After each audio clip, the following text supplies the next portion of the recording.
본 방송에서 제공하는 투자 정보는 투자 판단에 대한 조언입니다.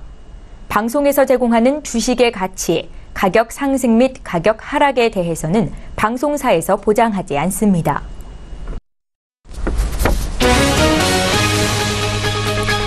헤드라인 뉴스입니다. 뉴욕 증시에서 주요 지수는 미국의 세제 개편안 통과가 지연될 수 있다는 우려에 하락했습니다.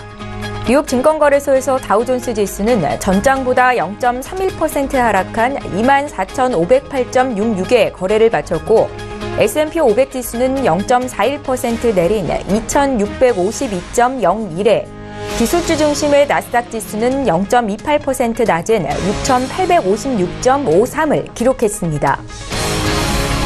지난 11월 미국 소매 판매는 연말 연휴 쇼핑 시즌 덕분에 시장 예상을 넘는 증가세를 보였습니다. 미 상무부는 11월 소매 판매가 전월 대비 0.8% 증가했다고 발표했습니다. 월스트리트저널 조사치는 0.3% 증가였습니다. 지난 11월 미국의 수입 물가는 시장 예상에 부합하는 상승세를 나타냈습니다. 미 노동부는 11월 수입 물가가 전월 대비 0.7% 상승했다고 발표했습니다.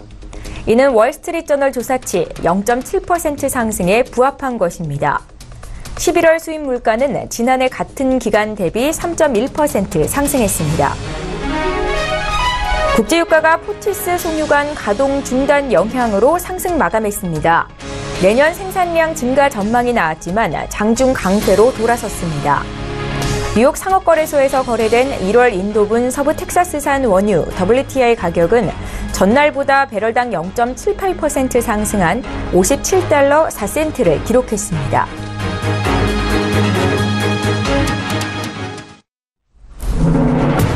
시청자 여러분 안녕하십니까? 출발 증시와이드 1부 시작합니다. 최은정입니다. 상승세로 출발한 미국 뉴욕 증시 3대 지수가 장중 약세로 전환하면서 하락으로 거래를 마쳤습니다. 세제 개편안 통과를 둘러싼 불확실성이 증시 하락을 이끌었다라는 분석인데요. 당분간은 세제 개편안 추진 과정에서 불거지는 이런 불확실성이 단기적으로 증시의 등락을 결정할 수 있다라는 분석이 나오고 있습니다. 함께 참고하시면 좋겠고요. 다우존스 지수는 0.3% 하락이었습니다. 자, 어제 국내 증시 마감 상황 함께 보시죠. 장중 1% 넘게 올라서 2,510선을 넘어섰던 코스피 지수가 장 막판 빠지면서 2,470선 아래로 밀렸습니다. 어제 선물옵션 동시 만기일이었는데 그 충격이 고스란히 전해졌다라고 분석하시면 되겠고요. 삼성전자를 비롯한 시가총액 상위 종목이 장 막판에 동반 약세를 기록한 것이 특징적이었습니다. 코스닥 지수도 0.2% 하락해 770포인트로 거래를 마쳤는데요. 오늘 한 주를 마감하는 금요일입니다. 증시에 영향을 미칠 국내외 이슈 분석 도와드리겠습니다. 12월 15일 금요일 출증 일부 시간 지금 본격적으로 시작합니다.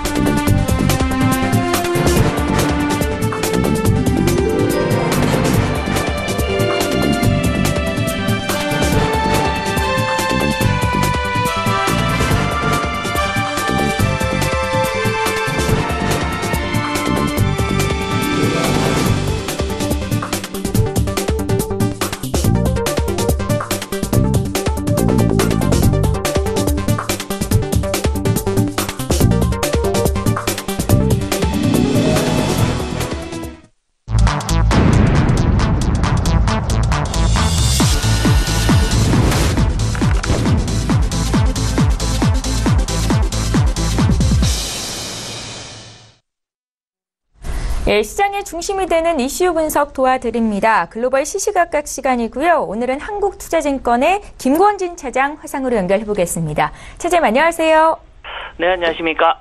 예, 오늘도 첫 번째 이슈부터 좀 보겠습니다. 자, 어제는 유럽 각국 중앙은행의 통화정책회의가 이어진 하루였습니다. 간밤 유럽 중앙은행과 영국 또 스위스 모두 기존의 통화정책을 유지했는데요. 자세한 내용부터 좀 전해주십시오. 네, 그렇습니다. 실제적으로 우리 FMC 쪽에서 금리를 인상을 하면서 전 세계가 지금은 금리 인상기로 조금씩 가는 거 아니냐라고 얘기를 하고 있었지만 간밤에 열렸던 유럽의 주요국들은 대부분 다 제로 금리를 대부분 그대로 이어지는 모습이 나타났습니다. 즉 아직까지 물가의 상승이나 이런 것보다는 지금 현재는 아직까지는 경제를 살리는 데 좀 더 우선을 두겠다라는 이런 정책이 좀 더 강하다라는 얘기를 해드리겠습니다. 어떻게 보면 속도 측면에서 그런 것 같습니다. 미국이 가장 빠르고 아시아 쪽으로 좀 넘어오고 그 다음으로 아마도 유럽 쪽으로 금리 인상기는 조금 더 돌아서는 모습이 나오지 않을까라는 얘기를 해드리겠고요. 실제적으로 어제 중국 같은 경우에서도 실제적으로 금리를 상당히 잘 올리는 모습이 나왔었다라는 거 얘기를 해드리겠습니다. 특히 미국이 올해 금리 인상을 마무리하면서 글로벌 금융시장이 지금 현재 유로로 많이 관심이 옮겨가고 있는 것 같습니다. 실제로 최근에 유로하고 파운드의 환율 시장이 많이 관심을 쓰고 있는 게 모습인데요. 올 여름에 한창 유로 파운드와 페리티가 전망이 계속해서 올라가고 있었습니다. 즉 페리티가 1로 맞춰질 거다. 즉 유로와 파운드가 1대1로 어떻게 보면 동일식이 될 거다라는 이런 이슈가 많이 나왔던 게 사실입니다. 사실은 올 여름만 해도 유로가 0.93%까지 올라서 어떻게 보면 기대감이 좀 많이 한층 고조되기 시작했었습니다. 최근에 우리가 다 알다시피 브렉시트가 이행이 되면서 이런 현상이 나타났던 것 같은데요. 여기에 대해서 전 세계에서 혹시나 어떻게 보면 전 세계 금융기관이 밀집되어 있는 실제 영국에서 이런 현상이 나타나 버리면 전 세계의 이런 흐름이 조금 바뀌는 거 아니냐라는 이런 고민을 많이 했었던 게 사실입니다. 그렇지만 지금 현재까지는 아직도 안정적으로 지금 현재 탈퇴가 되고 있는 모습이다라는 거 얘기를 해드리겠고요. 파운드 하락 계속해서 지금 현재 약세 그리고 강세 계속해서 지금 현재 조금씩 기간을 좀 엇갈리고 있는 모습이고 시간이 갈수록 어떻게 보면 좀 안정적인 안정을 좀 찾아갈 수 있는 게 아닌가라는 얘기를 해드리겠고요. 하드 브렉시트, 소프트 브렉시트에 대한 여러 가지 이슈가 나오긴 하는데 여전히 그래도 소프트 브렉시트가 좀 더 강한 모습이 나오지 않나라는 얘기를 해드리겠습니다. 물론 정치적 상황은 계속해서 조금 물음표가 많이 찍혀 있어서 아직까지는 좀 불확실성이 계속해서 남아있는 상황이다라는 얘기를 드리겠습니다. 예, 이어지는 내용으로 브렉시트 얘기를 조금 더 해보겠습니다. 테리사 메이 영국 총리의 EU 탈퇴 행보가 걸림돌을 만났습니다. 어제부터 열리고 있는 올해 마지막 EU 정상회의에서 브렉시트 현안에 대해서 집중적인 논의가 벌어지고 있는 가운데 또 영국 내 의회 표결에서도 패배를 당했는데요.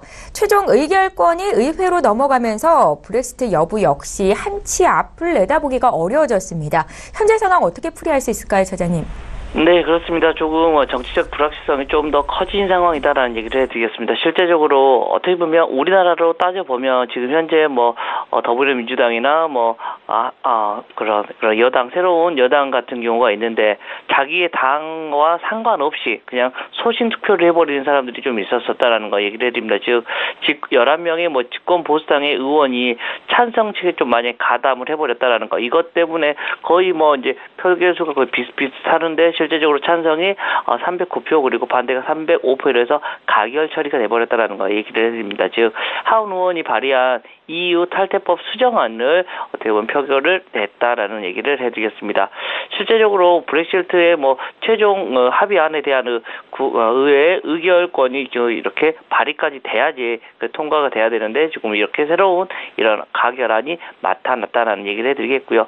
가장 큰 것은 뭐냐면 유럽 공동체법의 우위를 하고 지금 현재 얘기하고 있는 이런 EU 법규를 영국 법규로 옮겨 담으면서 최종안에 대한 의회가 표결하도록 이렇게 바꾼 거다라는 거 얘기를 해드립니다. 어떻게 보면 EU 공동체법이 어떻게 보면 한 단계 더 위에 있던 거를 이제는 자기들이 법안을 위로도 올려놓는 이런 결과가 나온 것이다라는 거 얘기를 해드리겠고요. 이런 것은 어떻게 보면 자국에 어떻게 보면 이런 이익을 좀 더 많이 추구하려고 하는 모습이고요.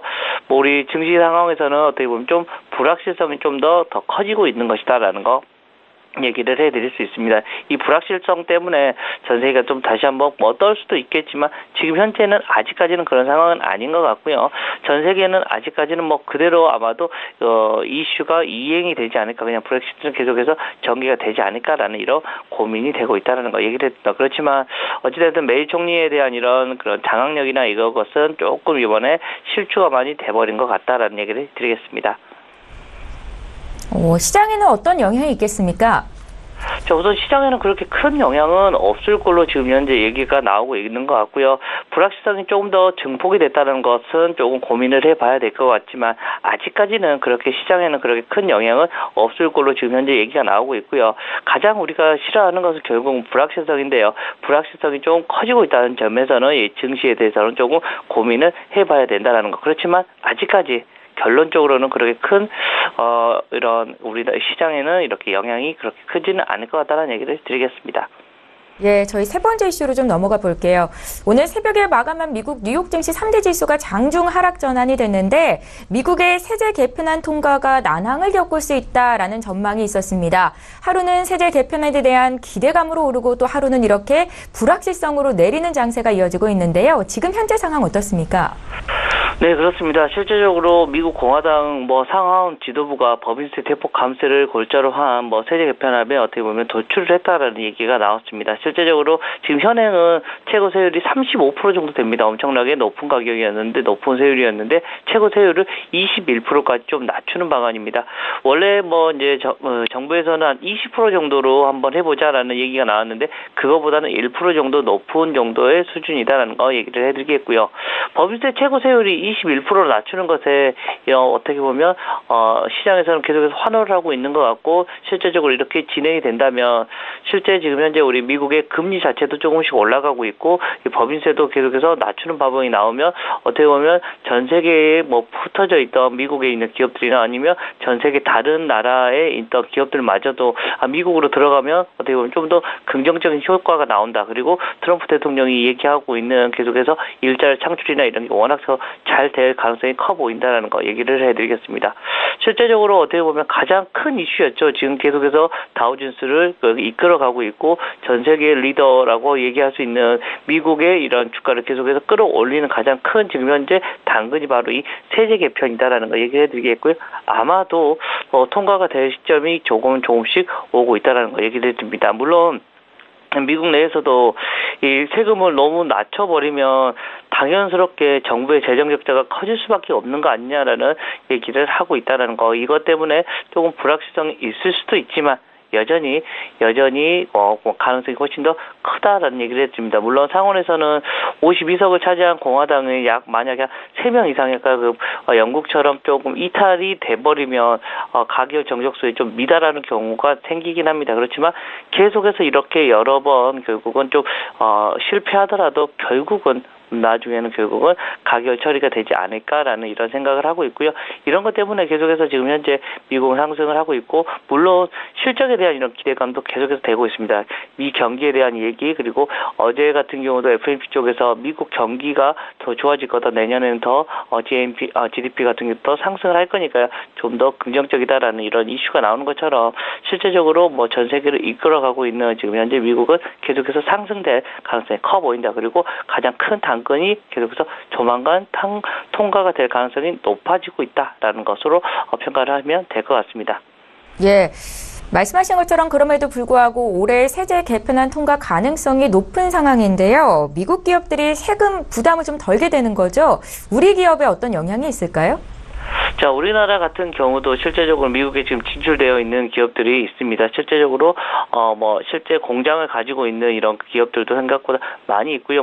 대표적으로 현대차 같은 경우도 여기에 대한 이런 수혜를 받을 수가 있을 것이다라는 거 얘기를 해드리겠고요. 또 동원산업 같은 경우도 스타키스트라는 이런 회사를 가지고 있어서 또 거기에 또 수혜를 좀 받을 수 있는 거 아니냐라는 이런 공식적인 입장이 내놨다라는 얘기를 해드리겠고요. 우리나라에서도 좀 어떻게 보면 수혜가 더 되는 이런 입장인 것 같다라는 얘기를 해드리겠고요. 주가 라인들도 그것 때문에 조금 한 차례씩 다 움직였던 걸로 지금 확인을 할 수가 있을 것 같습니다.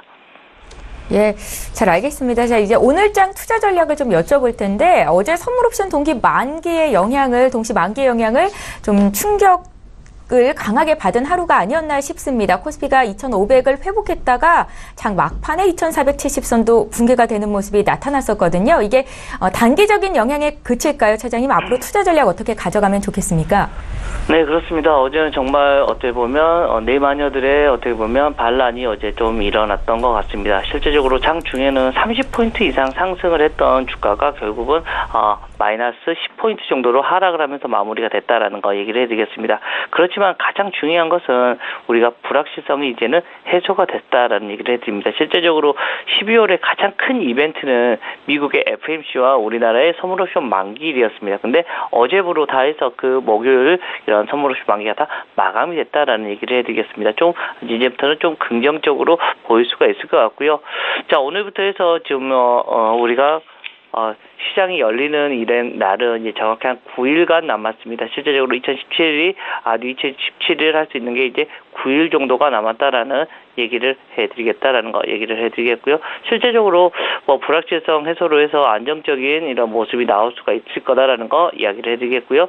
배당 관련 주식은 계속해서 지속적으로 관심을 여러분들이 가져줄 필요가 있다라는 얘기를 해드리겠고요.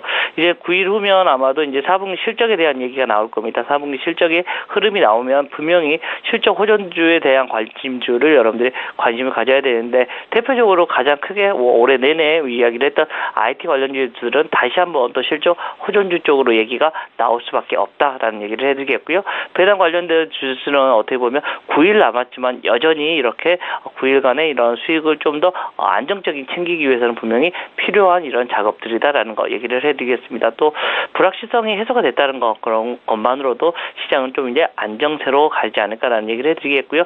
2,500선이 지금 현재는 좀 무너져 있지만 다시 한번 2,500선을 어떻게 보면 탈환하기 위한 이런 모습으로 아마 올해가 마무리되지 않을까라는 이런 긍정적인 이런 마인드를 가지시고 여러분들이 대처를 해주시면 좋을 것 같다라는 얘기를 드리겠습니다.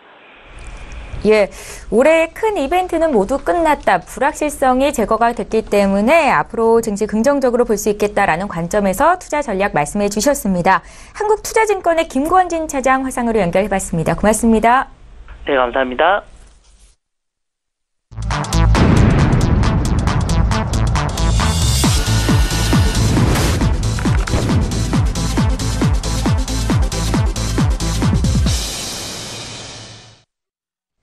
예, 이번에는 국내 시장 쟁점을 보다 구체적으로 분석해보겠습니다. 오늘 라이브 이슈타임 시간은 금요일이죠. 메리츠 종금증권의 김민수 부장 모시고 자세히 듣겠습니다. 부장님 안녕하세요. 네, 안녕하십니까. 예, 지금 시장의 가장 핫한 이슈가 한중 정상회담에 대한 이야기 아닐까라는 생각이 듭니다. 한중 양국이 문재인 대통령과 시진핑 국가주석의 정상회담 결과를 공동 성명이 아닌 개별 발표를 했는데, 내용을 뜯어보면 대부분 일맥상통하는 것으로 나타났다라고 분석도 있더라고요. 네. 정상회담 내용 어떻게 좀 정리해 볼 수 있을까요? 네, 잘 뜯어보셨습니까? 예. 네.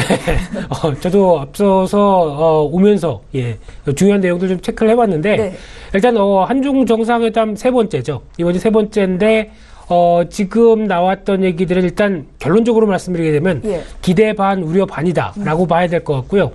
특히 지금 초반에는 정상회담 하기 전에 초반에는 분위기가 그렇게 썩 좋지 않았습니다. 특히 중국이 아무래도 좀 길들이기를 하지 않나라는 관점 쪽이 나오면서 의전 관련된 얘기도 실망스러웠었죠. 거기다가 또 관련된 행사가 열려지는데 기자 폭행 문제도 나오고, 그러다 보니까 분위기가 그렇게 썩 좋지 않아서 이거 좀 잘못되는 게 아닐까, 이런 우려감도 좀 컸었는데, 관련돼서 또 나와서 한중 정상회담과 관련돼서 나왔던 얘기들을 좀 짚어보게 되면 그래도 우려는 그렇게 좀 큰 우려는 아니었다라는 쪽으로 보여지고 있는데, 관련돼서 이제 북한 문제와 관련돼서 4대 원칙에 대해서 합의를 했었죠. 그래서 일단 관련된 내용들이 핵심은 평화적이다. 한반도 전쟁이라든가 이런 거는 절대 안 된다라는 관점 쪽에서 내용들을 어느 정도 좀 수정을 했었고, 거기다가 제일 중요한 부분들이 아무래도 그 사드 배치와 관련돼서 그 전에 한 2015년도 부분부터 나왔던 중국과의 한라인, 이쪽이 사드 배치와 관련돼서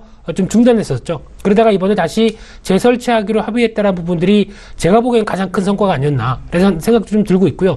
그런 관점 쪽에서 이 사드 배치와 관련된 얘기들은 아무래도 각국 양국의 입장과 함께 주변 국가들과의 입장차도 상당히 큽니다. 그러다 보니까 이 부분을 봉합하는 것은 어려운 문제다라는 쪽으로 봤었을 때, 일단 이 부분과 관련된 쪽은 어느 정도 좀 봉합 쪽으로 가다듬을 수는 없다라는 쪽으로는 여전히 이견은 남아있다라는 쪽으로 봐야 될 것 같고요.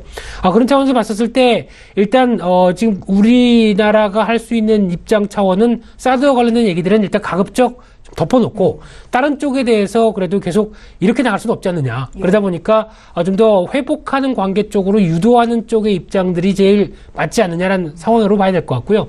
특히 사드 관련돼서 뭐 여러 가지 얘기들 또 할 수는 있겠지만은 중국은 여러 가지 흐름들을 봤을 때 왜 우리 목 앞에다 놓느냐, 기분 나쁘다가 가장 큰 흐름들이고, 거기다가 지금 나왔던 여러 가지 흐름들을 봤었을 때 아무래도 지금 이제 추가적으로 이제 경제와 어떤 나머지 교육과 관련된 쪽에 대한 확대 문제들을 일단 계속 저희 우리나라 입장 쪽에서는 끌어낼 수밖에 없다라는 관점 쪽으로 봤었을 때, 지금 이제 추가적으로 한중 FTA와 관련된 쪽에 대해서 이제 나머지 부분들 있죠. 아직 그 얘기가 안 된 나머지 부분, 서비스업 관련된 부분들에 대해서 게시를 하면서 이와 관련된 이제 하나씩 도출하는 문제가 제일 크게 나오지 않을까라는 쪽으로 봐야 될 것 같고요.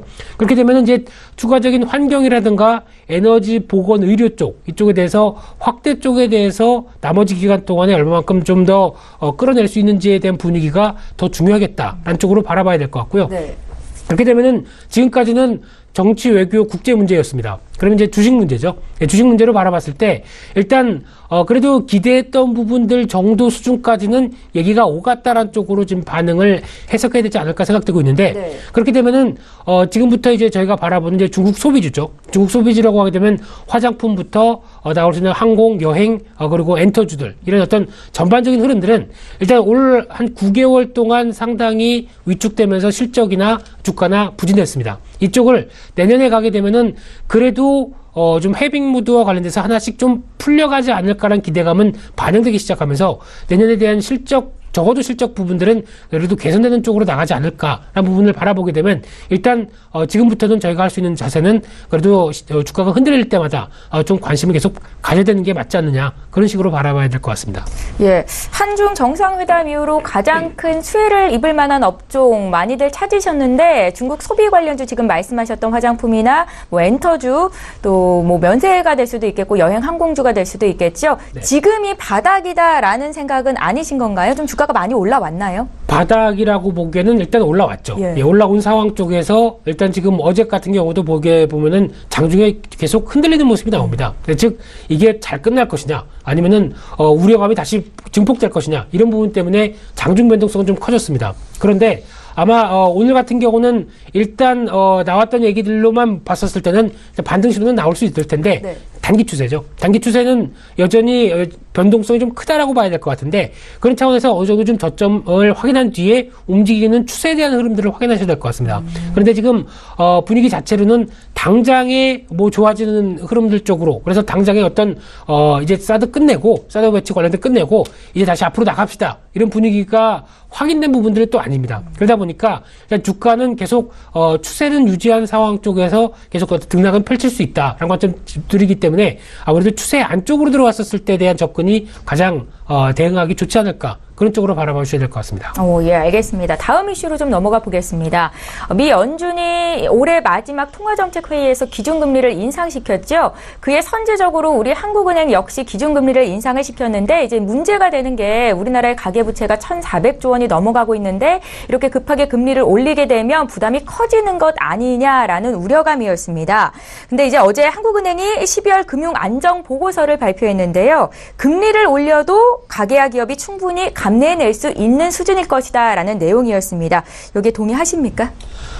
지금 이제 동의를 하냐 못하냐라는 이제 강요를 받기보다는 일단 가장 중요한 부분들은 지금 나오고 있는 쪽에 대한 보고서를 왜 지금 여기서 나오면서 이런 쪽에 대한 분석, 어떻게 보면 미국에서 많이 하는 게 이제 스트레스 테스트죠. 이와 관련된 쪽에서 우리도 한국은행 쪽에서 주도를 하면서 여러 가지 분석을 했다라는 쪽이 중요하다고 봐야 될 것 같고요.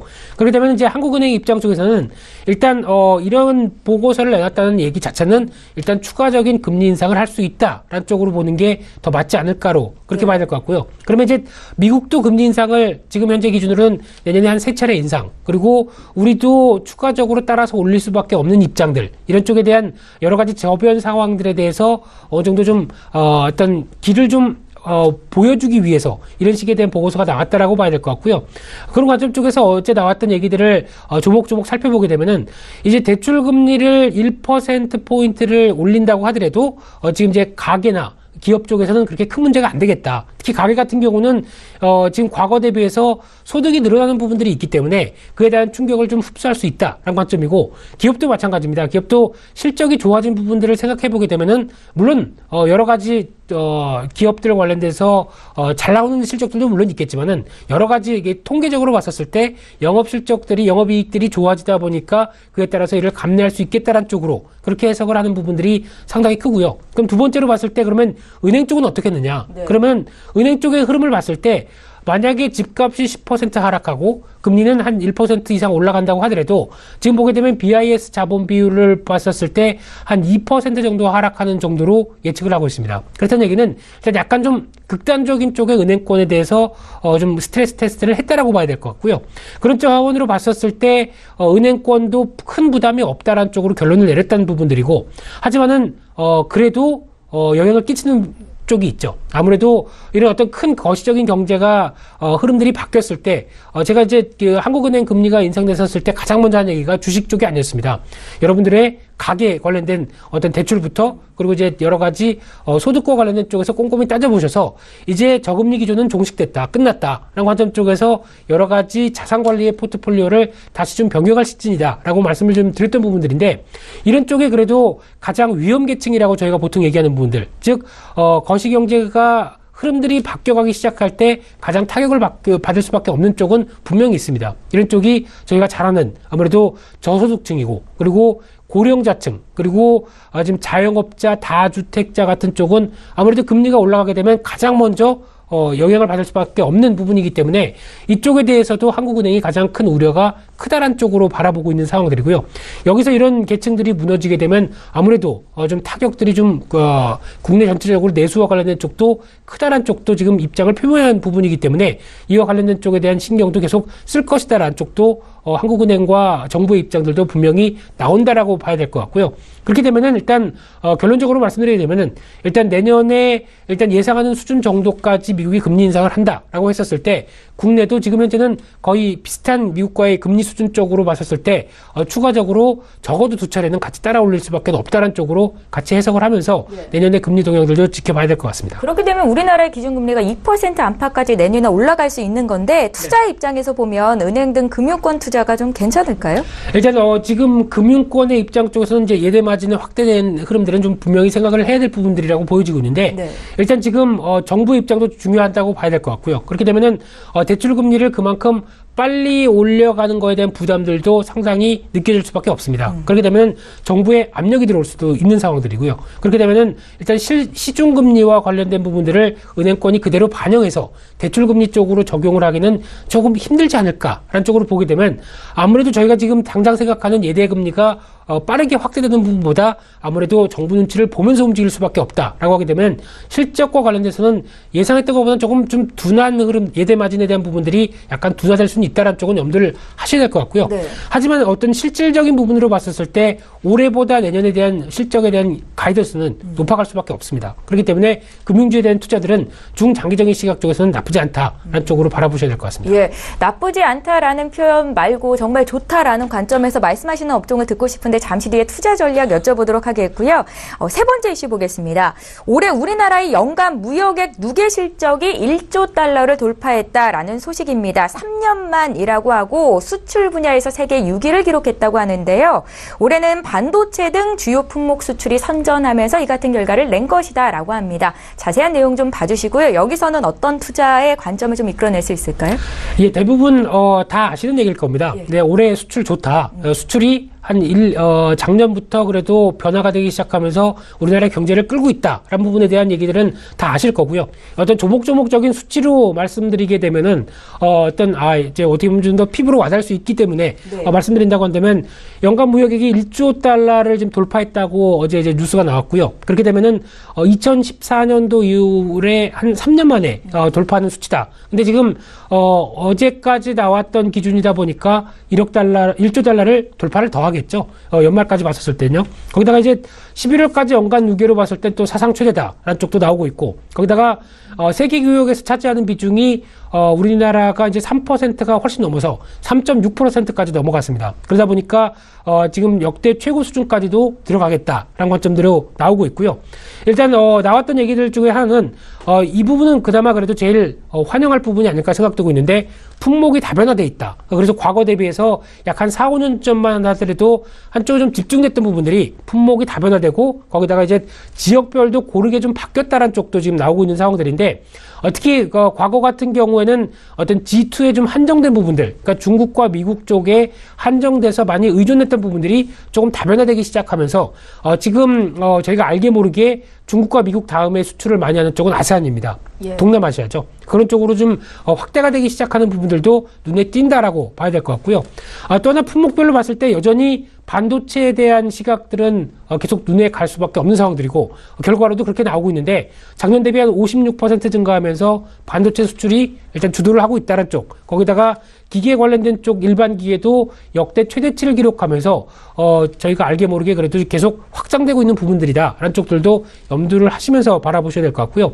그렇게 되면 지금 이제 나왔던 얘기들을 다 말씀드리게 되면 이 얘기는 과거 수치입니다. 그러니까 지금 올해 나왔던 얘기들이죠. 네. 그러면 내년도 이렇게 계속 이런 흐름들로 계속 갈 것이냐에 대한 부분들이 가장 중요할 걸로 보여지고 있는데, 내년 수출과 관련된 부분들은 일단 결론적으로 말씀드리게 되면 올해 정도에 대한 강한 어떤 수치들은 조금 둔화될 가능성이 높다는 쪽으로 바라보셔야 될 것 같고요. 그렇기 때문에 수출 확대와 관련된 쪽에서는 어느 정도 좀 둔화 가능성은 염두를 하셔야 될 것 같습니다. 하지만은 여전히 수출 관련된 부분들은 좋은데 올해 보여줬던 수치만큼은 아니다라는 관점 쪽은 염두를 하셨으면 좋겠고요. 거기다가 지금 이어지는 이제 반도체 관련된 쪽이 가장 큰 핵심이 아닐까. 이 반도체 중심으로 IT 업황 관련된 쪽이 올해 보여줬던 부분들 쪽에서 약간 둔화되기 시작하게 되면 전반적인 파이들도 같이 줄어들 수밖에 없다라는 쪽으로 보시는 게 맞다고 봐야 될 것 같고요.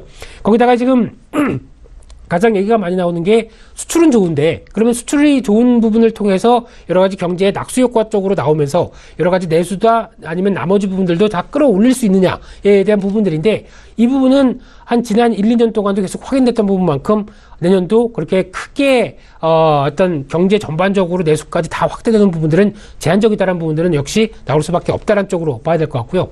또 하나 여기서 또 세 번째로 봐야 될 문제가, 당연히 수출이 좋아지게 되면은 외환 유입이 많아지게 되겠죠. 그 외환 유입이 많아지게 되면 당연히 환율 같은 경우는 워낙 강세 기준은 뚜렷이 나올 수밖에 없다라는 쪽도 염두를 하시되, 근데 또 내년 같은 경우는 또 계속 불거질 수밖에 없는 문제가, 니네가 수출이 잘 되게 되면은 왜 너네만 잘 되느냐? 그러면 이거 안 되겠다. 좀 제한을 가해야 되겠다라는 쪽도 나올 수밖에 없겠죠. 네. 그러면 여러 가지 어떻게 보면 좀 제한적인 얘기들, 즉 각국의 보호무역들도 성행할 수밖에 없는 상황이다 보니까 그에 따른 어떤 장벽들도 좀 더 지금보다는 좀 더 좀 높아진다라고 관점으로 봤었을 때, 이에 따른 돌파구에 대한 마련들도 내년은 가장 큰 숙제가 아닐까. 그러니까 즉 창과 방패겠죠. 그거 관련돼서 여러 가지 흐름들에 대해서 창을 얼마만큼 좀 더 가다듬어서 수출에 대한 좀 미세한 전략 쪽으로 바꿔가느냐, 이쪽도 가장 중요한 변화가 아닐까 생각됩니다.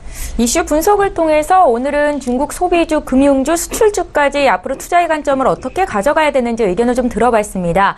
나쁘지 않다라는 표현 말고 이 업종이 참 괜찮겠다. 2018년 주식을 증시를 이끌 것이다라는 업종 쪽이 있을까요? 투자 전략 좀 여쭤볼게요. 네, 이런 쪽에서 이제 사자성어를 좀 써야 될 것 같은데요. 예. 안 알려줌, 뭐 이런 사자성어. 왜 그러신 건가요? 예, 농담이고요. 예. 관련돼서 지금 흐름을 보게 되면은 지금도 어떻게 보면 시장에서 여러 가지 종목 찾기가 한창입니다. 찾기 관련돼서 내년 실적과 관련된 부분들에 대해서 여러 가지 흐름들을 확인하려고 하는 경향들이 큰데, 일단 여러 가지 변화를 봤었을 때 이제 기관과 외국인들 쪽에서 신경을 쓰는 업종들, 이쪽을 먼저 말씀드려야 되겠죠. 그러면 여기서 해답을 찾을 수 있다라는 쪽으로 봤었을 때, 이와 관련돼서 이제 가장 대표적으로 물론 IT 관련된 쪽에서 외국인들의 시각은 좀 낮다고 하더라도 가격이 떨어진 만큼 그에 따른 메리트를 충분히 활용하는 쪽은 기관입니다. 그러다 보니까 IT 관련된 대형주들 쪽에서도 여전히 지금 가격 메리트만 생각한다고 하게 되면 충분히 승산이 있다라고 봐야 될 것 같고요. 그래서 적어도 내년 상반기까지는 모멘텀은 나쁘지 않다라는 쪽으로 접근하셔야 될 것 같고요. IT 대형주 중에서도 세부적으로 어떤 네. 쪽 보세요? 지금 말씀드렸던 쪽에서의 나오는 흐름이라고 한다면 대표적으로 삼성전자, SK하이닉스가 빠질래야 빠질 수가 없겠고요. 반도체 쪽이요? 그렇죠. 예. 거기다 이제 디스플레이 관련된 쪽은 LCD에서 OLED로 넘어갑니다. 그러다 보니까 LCD 관련된 쪽에 대한 부담감은 아직 여전히 나온 상황 쪽에서 LG 디스플레이와 관련된 쪽도 지금 변화가 되고 있는 상황이다 보니까 OLED 쪽으로 맞춰가는 여러 가지 종목들이 나올 겁니다. 특히 그런 쪽에 대한 중국에 대한 수주의 기대감과 함께 변화가 나오는 쪽도 생각을 하시면서 접근하셨으면 좋겠고요. 종목에게는 세세하게 안 드리겠습니다. 네. 예, 그리고 거기다가 또 하나 지금 원화 강세 기반과 함께 움직이는 한번 언급은 드렸을 걸로 생각하고 있는데 항공주죠. 항공주에 대한 변화들. 특히 대한항공이 최근 들어서 주가가 올라오기 시작을 하는 변화가 좀 나오기 시작하는데 이에 따른 변화는 이제 실질적으로 어떤 여행객 수요와 함께 맞춰질 수 있는 부분들은 일단 봄 이후라고 생각하게 되면 아직까지 투자의 기회는 열려 있다라는 쪽으로 보시면서 대응하셨으면 좋겠고요. 네. 그와 함께 또 지난 한 2주 전인가요? 이슈를 통해서 짚어드렸던 철강주들 이와 관련된 쪽도 내년에 대한 실적만 보게 되면은 아무리 지금 어떤 보호무역 관련된 얘기가 나온다고 하더라도 철강에 대한 부분들은 나쁘지 않다라는 쪽으로 봤었을 때 철강 화학주 같은 경우도 계속 관심 있게 바라보셔야 될 업종 쪽으로 그렇게 보셔야 될 것 같습니다. 예, 잘 알겠습니다. 구체적으로 또 2018년도에는 어떤 업종 쪽으로 매기가 집중될지 의견 들어봤는데 여전히 IT 대형주 말씀하셨고 항공주 여기에 덧불어서 철강과 화학주까지 언급을 하셨습니다. 특히 대형주 위주로 매수하는 게 좋겠다라는 의견이신 거죠? 지금 이제 보유의 관점 쪽으로 말씀드린다고 하면 대형주를 빼놓고는 얘기를 할 수가 없습니다. 특히 이제 지금 아무리 코스닥 시장, 특히 뭐 요즘 24시간 매매하시는 가상화폐 이런 게 있다고 하더라도 그 투자에 대한 쪽으로 어떻게 보면 그 빠르게 움직이는 종목들에 대해서 대응하는 이제 매매 전략 쪽은 제가 여기서 뭐라고 말씀드릴 수는 없는데 시장의 큰 흐름을 잡아가면서 대형주에 대한 관점들을 확인하시기 위해서는 적어도 포트폴리오 투자를 한다. 주식 투자와 관련된 투자를 한다라고 생각을 하시게 되면 50% 가까이는 대형주에 대한 시각들 잡아가시면서 대응하시는 게 가장 좋겠다라고 말씀드리고 싶고요. 그와 관련된 여러 가지 또 코스닥 시장이나 중소형주에 대한 변화들도 물론 틀이 그렇게 크게 벗어나지 않는 이상 내년도 여전히 기회는 열려 있다라는 관점 쪽에서 대응하셨으면 좋겠고요. 하지만 이제 매매의 관점이다 보니까 아마 여기서 관련된 이슈나 또 여러 가지 흐름들을 또 말씀해 주시겠죠. 그럼 그와 관련돼서도 저도 적극적으로 관련된 중소형주에 대한 입장들이 있으면은 분명히 표명을 말씀드리도록 하겠습니다. 예, 김민수 부장님은 기본적으로 안정적인 투자 지향자이시죠? 꼭 그렇게 알려져 있는데 그렇죠. 매매는 또 날카롭게 합니다. 특히 최근에 또 5G 관련된 종목들 같은 경우도 많이 올라왔다고 하더라도 포인트만 잘 찾으시게 되면은 적어도 내년까지는 이어질 수 있는 테마라고 생각이 들고 있고요. 당내 이제 바이오주와 관련된 쪽에 대한 테마는 아무래도 실적이나 성과가 나오기 위해서는 적어도 5, 6년 기다려야 된다라고 봤었을 때 반대로 5G 관련된 투자는 내년 이제 하반기부터는 바로 통신사들이 투자가 이제 집중적으로 이어질 가능성이 높기 때문에 그렇게 오래 걸리지 않습니다. 그렇게 되면은 그와 관련된 변화로 보게 되면 오히려 같은 테마라고 하게 되면 5G 관련 테마가 더 낫다라는 관점적으로 물론 주가도 올라와 있습니다만 매매를 하기 위해서는 오히려 대응 여력들은 이쪽이 더 낫다는 쪽도 약간 힌트를 좀 말씀드리겠습니다. 예, 지금까지 메리츠 종금증권의 김민수 부장과 함께했습니다. 말씀 잘 들었습니다. 감사합니다.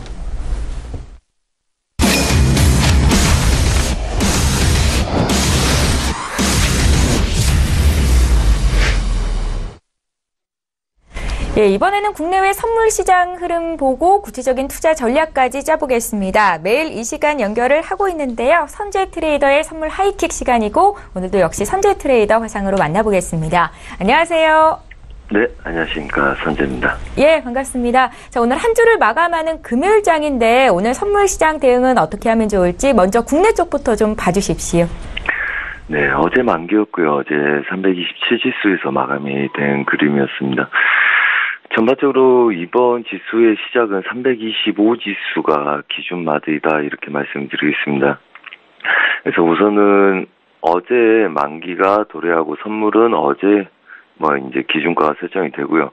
그 다음에 옵션은 또 오늘 기준가가 설정이 된다 이렇게 보시면 됩니다. 우선 좀 바운더리를 넓게 보고 대응을 할 생각입니다. 기준 라인은 이 라인들 정확하게 이 라인이다기보다는 이 라인 기준으로 여러분들이 이해를 하시면 좀 더 이해도가 좋을 거라고 보고 있고요. 328지수, 상단부, 그 다음에 하단부 322지수, 한마디로 325지수 기준으로 위로 아래로 시장에는 2.5마디부터 3.0마디까지 다양한 마디 기준이 있는데요. 우선은 3포 내외 2.5포에서 3포 내외의 상하단 마디를 열어놓고 시작은 위아래 기준으로 시작을 할 생각입니다. 한마디로 어제의 저가 자체는 선물의 기준가이고 오늘 저가의 기준은 옵션물의 기준가이다. 한마디로 기준을 설정한 날이기 때문에 적극적인 대응보다는 전반적인 흐름들을 좀 지켜보면서 대응을 하면 좋겠다는 생각이고요. 예상 지지력들은 322지수 부근부터 매수 구간, 그 다음에 328지수 부근부터 매도 구간 접근력이 좋겠다 이렇게 보고 있고요. 325지수 부근에서의 방향성을 보시려면 확인하고 진입하는 매매 전략이 필요하겠다 이렇게 말씀을 드리겠습니다. 예, 네. 국내 선물 시장부터 좀 봐주셨고요. 이번에 해외 쪽으로 시선을 옮겨보겠습니다. 해외 선물 시장 투자하시는 분들 위해서 구체적인 조언 부탁드릴게요. 네. 저 우선 달러 인덱스 좀 보겠습니다. 달러 인덱스 지금 작은 구간 93.20 중반대부터 93.80 중반대까지 앞으로 오늘 길게는 내일까지 다음 주 초반까지 지속적인 보합될 거다 예상을 하고 있습니다. 우선 94.20대 저항을 예상을 하고 매도 쪽으로 쏠릴 거라고 예상을 드렸고요. 그 다음에 저희 리딩방에서는 여기 하단부까지가 목표가다. 그 다음에 전반적으로 앞으로는 하루 이틀 이 구간 내에서 보합을 뛸 거다. 달러 인덱스는 이렇게 보시면 되고요. 그 다음에 유로 달러 먼저 보겠습니다. 어제 ECB 금리 결정도 있고 전반적으로 유로와 달러가 싸우는 구간들이었기 때문에 그림들이 중간에 약간 흐트러짐이 보였었습니다. 자, 저희는 저가 매수 배팅이 들어갔었고요. 어제 지속적으로 매수 배팅이 추가적으로 들어갔었습니다. 그래서 목표가를 이 윗 구간을 봤었는데 우선은 어느 정도 마무리가 된 모습으로 눌린 구간이 형성이 돼서 매도 관점으로 돌릴 수밖에 없었고요. 지속적으로 달러 자체가 보합권에 들어가는 모습으로 얘네들은 하방을 깨지 않고 지속적으로 하단부 경직성으로 보합 구간 든다 이렇게 예상을 하고 싸웠었습니다. 자, 우선은 달러 인덱스 자체가 보합권을 유지하고 있기 때문에 예상 지지력들 1.17, 639 좀 바운더리를 크게 두고 볼 거고요. 그 다음에 예상 저항권들은 1.18, 930의 윗구간들 저항을 그대로 두고 싸울 생각입니다. 한마디로 위아래 상단부 하단부를 크게 두고 아래 보합권 영역에서의 보합 박스권 매매를 하겠다는 이야기죠. 한마디로 지금 지지력들은 이런 구간들 단기 지지력들이 있기 때문에 하단부 깨지 않는다 보시고 눌림 매수에 그 다음에 반등 시에는 매도 전략 펼치는 눌림 매수 위주의 박스권 전략 매매에 유용하겠다 이렇게 말씀드리겠습니다. 자, 그 다음에 크루드 오일 좀 보겠습니다. 자, 크루드 오일 지속적으로 저희가 매도 추세를 쳐서 56불 초반을 깨는지를 지켜보면서 끌고 왔었었는데요. 그래서 어제 미장 전까지 지속적으로 하단부를 테스트를 했고 56불을 완전히 깨야지 매도세가 일어난다 말씀드린 상태에서 어제 미장 초반은 매수세가 세다 말씀을 드렸습니다. 자, 매도로 크게 추세로 끌고 와서 저희는 중간에서 60에서 매도를 한번 돌렸었고요. 그게 위에 돌파를 하고 나서 눌린 구간이 생성되는 모습으로 연출이 됐기 때문에 저희는 40 지지력에서 약수익을 하고 새벽에 마무리를 지으라 이렇게 말씀드렸습니다. 자, 그리고 우선은 막혀서 보합권 드는 그림들 예상하고 있었으나 여전히 미장에서는 차익 매물 실현으로 인해서 상단부 저항을 지속적으로 확인한 모습이었고요. 오늘 가장 강한 저항들은 우선은 57.20부터 57.50대에 놓여있다 이렇게 보고요. 우선 큰 흐름에서 얘네들 한번 깨줬으면 하는 바람을 갖고 있는데 일봉상의 그림을 한번 보면서 설명을 드리도록 하겠습니다. 자, 우선은 최대치 얘 하단부를 테스트하는 걸 보고자 해서 저희가 지속적으로 이 구간들 깨라 이러면서 위에서 매도 추세를 지속적으로 유지를 해왔었습니다. 그래서 우선은 깨기 전에 자리를 목표가로 항상 설정해서 최대 수익을 마무리했고요. 어제도 그래서 56.40 아래부터는 익절 대응으로 끝냈고요. 그다음 미장 때 반등을 노렸었죠. 여전히 얘네들은 중심 근처 저항을 받고 있기 때문에 57불 후반을 안착하는 모습은 예상치였고요. 그다음에 얘네들 혼조세 양세 들면서 57불 기준으로 위아래 상하단 보합을 들 거다 이렇게 예상을 하고 있습니다. 그래서 지금 이슈를 보자면 영국 국회 송유관이죠. 포스트 송유관 자체가 폐쇄가 됨으로 인해서 지속적으로 56불대 지지력이 막혀 있다 이렇게 보면 되고요. 그 다음에 18일날 있을 나이지리아 파업 가능성의 중동 지정학적 리스크로 인해서 56불대를 지지하는 그림들 여전히 있다 이렇게 보시면 되는데 2018년 상반기에는 공급 과잉과 그 다음에 기술적인 매도 가능성들에 의해서 지속적으로 누르고 있는 혼조세 양상을 띠고 있기 때문에 좀 더 지켜보고 56불이 깨면 매도 추세를 인정하고요. 그렇지 않는다면 57불을 중심에 두고 혼조세 양상 뛸 거다 이렇게 보시고 예상 지지력은 56.40에 예상 저항은 57.50까지 여시고 대응을 하시면 좋겠다. 한마디로 보합권에서 윗자리를 배제한 보합권 여력을 두고 싸우시는 게 좋겠다 이렇게 말씀드리겠습니다. 자, 그리고 골드입니다. 자, 골드는 추세 매수를 1.1261.0 이 구간대를 드렸습니다. 그래서 완벽하게 추세 매수 목표로 마무리를 지었고요. 그 다음에는 매수의 목표 자리는 매도겠죠. 한마디로 제가 리딩을 할 때는 매수 목표가 끝났기 때문에 차익 매물로 매도 관점 준다. 이 그림들은 주력 그림이 아니기 때문에 오차가 있고 약간씩 저항점들을 못 밟는 수순을 밟게 될 거다 이렇게 말씀드렸습니다. 그래서 어제 지속적으로 매도 관점을 열고 봤었고요. 그 다음에 이 구간들은 지지력에 혼조세 양생 뛴다 이렇게 보시면 됩니다. 한마디로 달러 인덱스가 매수 매도 끝난 상태에서 중심 보합 작은 단타 구간까지 다 끝났기 때문에 얘네들도 여전히 매수가 끝난 이후에 차익 매물 실현 후 그 다음에 보합을 드는 관점이다 이렇게 보시면 되고요. 그렇다면 예상 저항과 예상 지지력은 1250.0, 1261.0 그대로 드리면서 얘네들 하단부까지 하단부 제약은 약간 연 상태로 대응을 하시고요. 그 다음에 윗구간은 윗구간 더 치더라도 큰 오차는 없습니다. 3.8에서 4.0 사이까지는 맞고 싸우는 구간이기 때문에 전체적인 보합 위아래 보합 구간 매매를 노리라 이렇게 말씀을 드리고 마무리를 하겠습니다. 네. 예, 지금까지 국내외 선물 시황 전략 잡았고요. 김우석 선재 트레이더와 함께했습니다. 고맙습니다. 네, 감사합니다.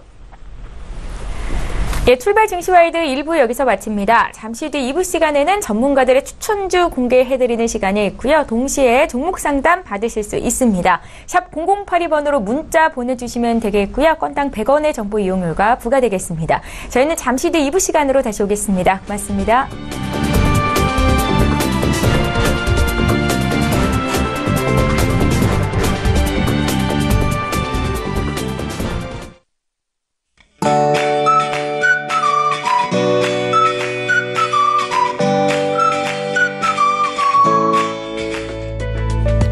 안녕하세요. K웨더 라이프스타일 예보 최현미입니다. 연일 이어지는 한파 속에서 오늘 한강의 결빙이 처음으로 관측됐습니다. 작년보다 42일이나 빨랐는데요. 이 한파는 낮이 되면서 잠시 주춤하겠습니다. 다만 아침엔 평년 기온을 밑돌며 여전히 춥겠습니다. 영하 8도가 되겠고요. 한낮엔 2도로 어제보다 4도가량 높겠습니다. 밤부터는 강원 영동을 제외한 중북부 지방에 눈 소식이 있습니다. 최고 3cm가 내리겠고요. 새벽에 대부분 그치겠습니다. 눈이 얼어 도로가 미끄러울 수 있어 빙판길 사고 조심하셔야겠습니다. 현재 위성 영상 보시면 전국이 대체로 구름 많은 가운데 곳곳에 대기가 건조합니다. 오늘은 중국 중부지방에 위치한 고기압의 가장자리에 들다가 북서쪽에서 다가오는 기압골의 영향을 받겠습니다. 다음은 자세한 지역별 날씨를 나절 예보를 통해 알아보겠습니다.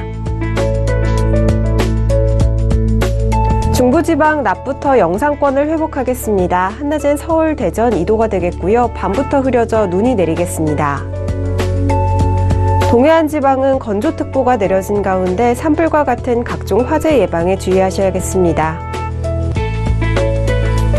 남부지방 경상도의 대기도 건조하겠고요. 점차 구름 많아져 낮 최고 기온은 전주 3도, 부산 8도가 되겠습니다. 서해상으로도 눈비가 내리겠고요. 물결은 동해상에서 최고 3m로 높게 일겠습니다. 내일은 충청 이남을 중심으로 눈이 내리기 시작해 모레까지 이어지겠는데요. 기온은 계속해서 평년 기온을 밑돌 전망입니다. 날씨였습니다.